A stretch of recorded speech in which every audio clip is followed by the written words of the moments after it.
Bonjour, alors aujourd'hui je voudrais vous présenter non pas un 10e Planète, non pas un Hobby Japan, mais une publication de Hobby Japan, un MOOC comme on appelle ça au Japon, à savoir entre le book, le bouquin, le livre et le magazine, donc M de magazine, HOOK pour book, donc un MOOC. Et il s'agit de Gundam Weapons. Gundam Weapons qui est un ensemble de publications de Hobby Japan qui réunissait des articles, voire comprenait des articles qui étaient donc inédits, publiés donc dans ce mensuel de la maquette, et notamment de la maquette de science-fiction qui est Hobby Japan, et qui s'est entre guillemets généralisé à partir de la sortie chez Bandai de maquettes en master grade au 1/100e de Gundam. Et donc régulièrement des Gundam Weapons sortaient et permettaient de réunir des sujets, sinon autour d'un master grade en particulier, sinon autour d'un sujet qui était lié à ce master grade. Là, on a une particularité avec ce Gundam Weapons, il s'agit d'une édition spéciale New Generation, with my beautiful French accent. Et on voit que sur la couverture apparaît donc un S Gundam tiré de Gundam Sentinel. Et particularité, ce que vous voyez là à l'écran, c'est une maquette qui a été faite en full scratch. Ce n'est pas la maquette ou 1/100e transformable qu'a sorti il y a quelques années Bandai et que je vous ai présenté d'ailleurs en maquette. Très très grosse boîte et maquette que j'avais obtenue il y a plus d'une dizaine d'années, peut-être même 15 ans, mais voilà, c'est assez amusant de voir ça, d'autant que en fait c'est pour vous dire que ce Gundam Weapons ne date pas d'hier puisqu'il date de 2001, donc il a bientôt 20 ans, il y a 19 ans exactement, et va concerner donc différents sujets autour de cette nouvelle génération de Gundam qui apparaissait donc a priori en 2001.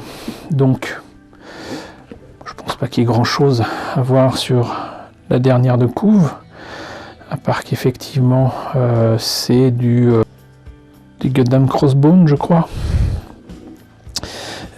qui font suite à Gundam F91. Je suis pas sûr, en tout cas on va voir à l'intérieur de ce livre qui à l'époque était vendu par contre 1429 yens, ce qui nous fait donc à peu près dans les 12 ou 13 euros. Alors, comme souvent avec les publications japonaises, nous avons une couverture en couleur rabattable avec des volets et le reste est en monochrome, ici bleu. Et comme souvent là aussi, nous avons un dépliant qui représente donc la maquette du S Gundam au 1/100e et qu'on peut mettre en poster éventuellement si on a le cœur de découper cette page. Et là donc une très belle photo, voilà, des Crossbone Vanguard qu'il y a donc en dernière de couve. Donc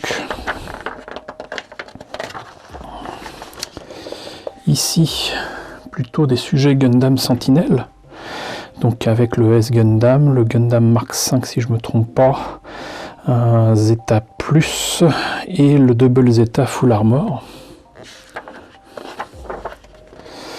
Ici donc le S Gundam comme je vous le disais qui est en full scratch, c'est-à-dire que non seulement il est transformable mais en plus il a été fabriqué entre guillemets à partir de rien. Et il est juste magnifique.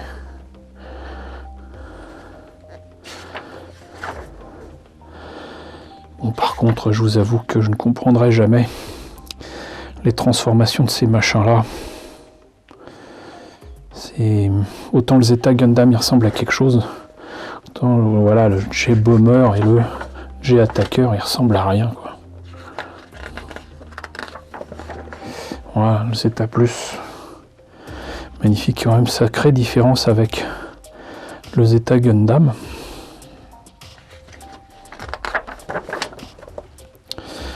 Et j'ai pas regardé si c'était Scale Plastic Kit, donc c'est le kit du commerce.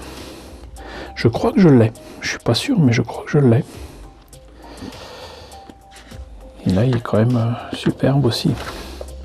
Bon, et là, c'est le Zeta Plus, j'allais dire gris. Mine de rien, il y a quelques petites différences avec cette version-là.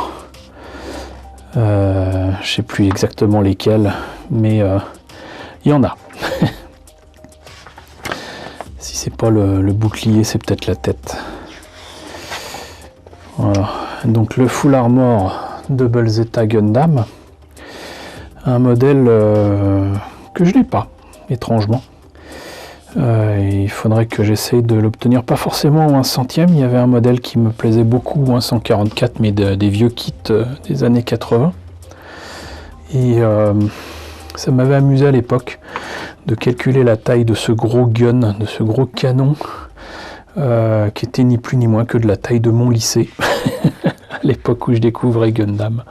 C'était amusant. Donc Gundam Mark V, voilà, avec donc un design assez particulier. D'ailleurs, ce kit va sortir bientôt en plastique. Alors je crois que c'est au 1/100e.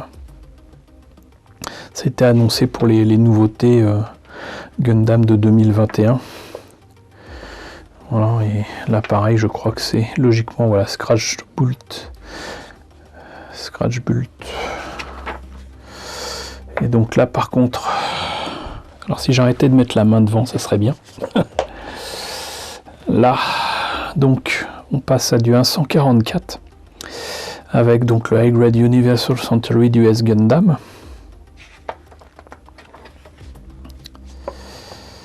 Là, le XS Gundam,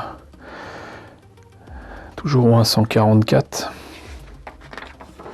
Très beau modèle, même si c'est pas aussi gros que du 1/100e forcément. C'était quand même de très très beaux kits high grade de début 2000. Là, le Zeta Plus au 1/144, beaucoup modifié parce qu'en fait il est fait à partir de... Il n'était pas encore sorti en high grade. Il est fait à partir de la vieille maquette des années 80 de Gundam Sentinel. Le Xekuens, que je crois que je vous ai présenté, avec la version High Grade Universal Century. Oui.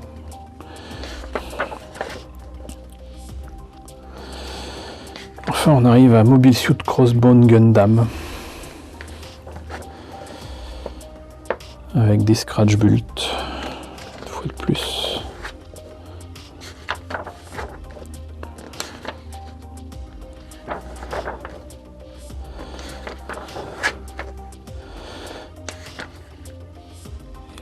D'autres versions, dont une version dont vous allez entendre parler avec la nouveauté Gundam de 2021, qui est le Gundam Penelope, le RX 104FF, qui sera le mecha héros d'une prochaine licence, un prochain titre Gundam en animé, parce que cette histoire-là, tout comme Unicorn, existe depuis très longtemps en roman. Et là, on a Double Zeta Gundam, du Silhouette Formula Gundam de F91. Mais il n'y a pas que, parce que là, par exemple, 2001, il y avait déjà eu le jeu vidéo avec le GM Blue Destiny. Et ça aussi, je vous avais présenté ça. Sauf que là, il est donc en Master Grade au 1/100e. Et pas, comme je vous l'ai présenté souvent, en High Grade Universal Century 1/144. Là, le RX-78 Gundam Pixie. Là, le Z8 High Mobility Custom. Apparemment fait pour l'espace, alors que normalement, il est plutôt terrestre. Le Mega Zeta. Le D-Gundam Third, là j'avoue que je ne sais pas d'où il sort. Et donc le RX 105. Voilà. Avec là aussi un design quand même très très particulier. Et Silhouette Gundam, ou un centième, bon là faut pacifier. Un centième certes, mais les Gundam de F91 sont beaucoup plus petits.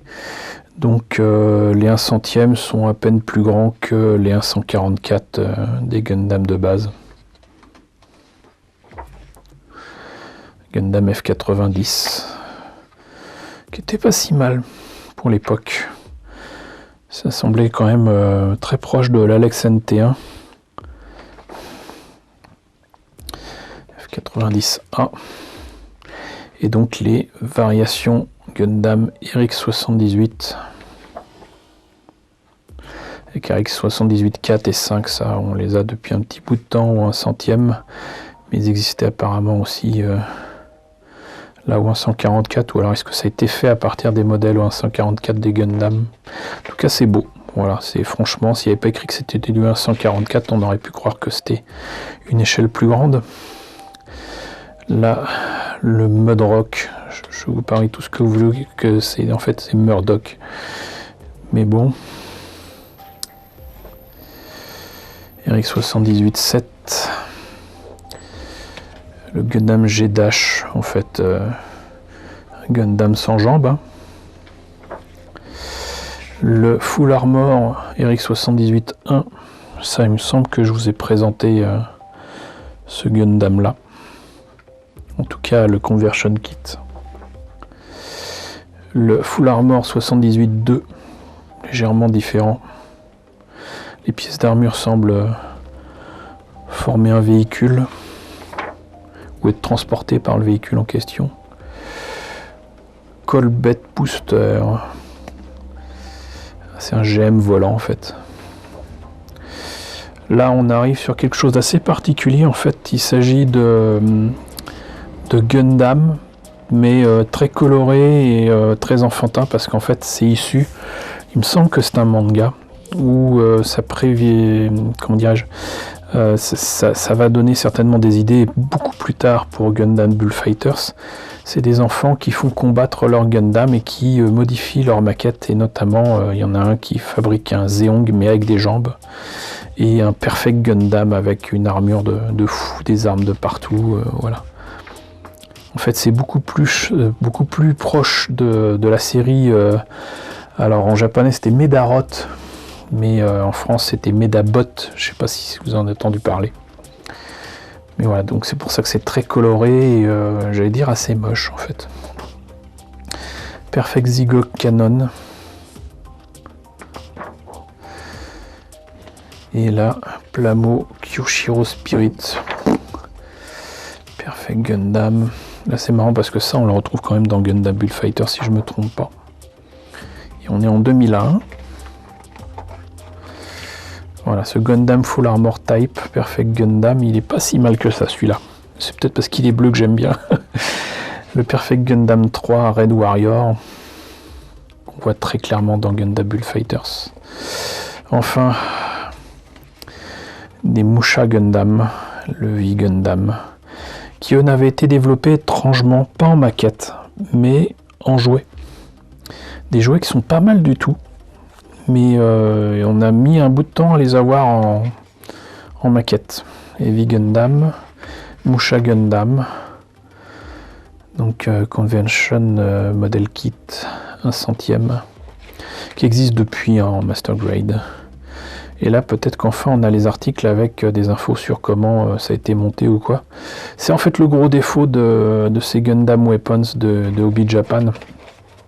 C'est que ça montre des photos de modèles terminés, montés et peints, ça c'est cool, mais souvent il n'y avait pas du tout d'explication claire, imagée, illustrée de la façon dont par exemple ce S-Gundam avait été fabriqué en full scratch, et ça posait vraiment problème. En tout cas, voilà, je vous ai présenté ce Gundam Weapons New Generation Special Edition. J'espère que ça vous a intéressé. Désolé pour ma voix.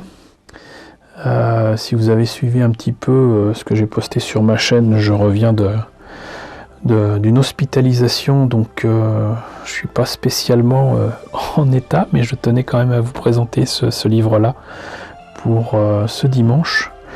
Donc en tout cas, j'espère que ça vous a intéressé. N'hésitez pas à me dire ce qu'il en est dans la section commentaires. N'hésitez pas à liker, n'hésitez pas à vous abonner si ce n'est pas déjà le cas. Coucou aux nombreux abonnés qui nous ont rejoints ces derniers temps. Bienvenue ici. Coucou aux grands anciens qui me suivent depuis 5 ans. Merci à tous de votre fidélité, merci à tous de votre soutien sur Tipeee et sur Paypal. Surtout prenez soin de vous, surtout avec ce confinement. Je vous laisse avec la liste des contributeurs de la chaîne et je vous dis à très bientôt pour la présentation d'un nouveau bouquin.